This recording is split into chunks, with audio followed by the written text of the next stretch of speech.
Il y a quelques semaines de cela, je nous parlais de la Constitution de la République démocratique du Congo qui totalisait ses 20 ans.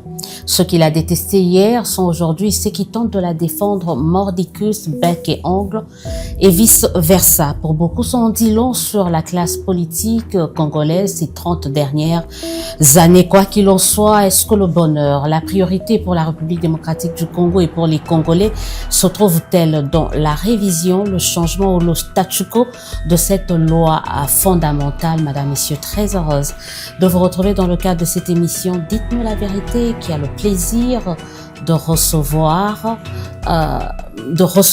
mais celui qui nous reçoit en fait, j'ai le plaisir de recevoir dans le cadre de cette émission, Maître Peter Kazadi. Bonjour et bienvenue. Bonjour.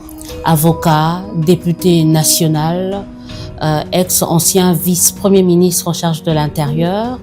Merci de nous avoir ouvert les portes de vos beaux bureaux.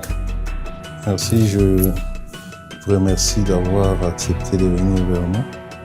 Merci parce que la question qu'on va aborder, elle est importante.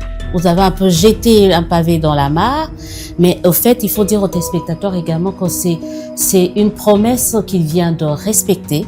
Parce que vous avez dit, il y a le 15 mars dernier, qu'on va essayer de développer en long et en large. Malheureusement, la séquence a été morcelée.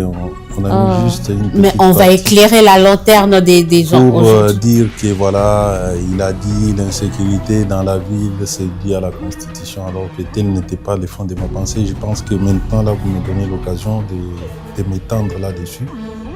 Compromis à apporter toute la lumière possible. Vous avez déjà mis les pieds dans le plat, on commence directement. Est-ce que pour Peter Kazadi, l'insécurité dans le pays peut aujourd'hui être l'un des éléments, l'un des facteurs qui peut pousser à la révision, au changement de la Constitution?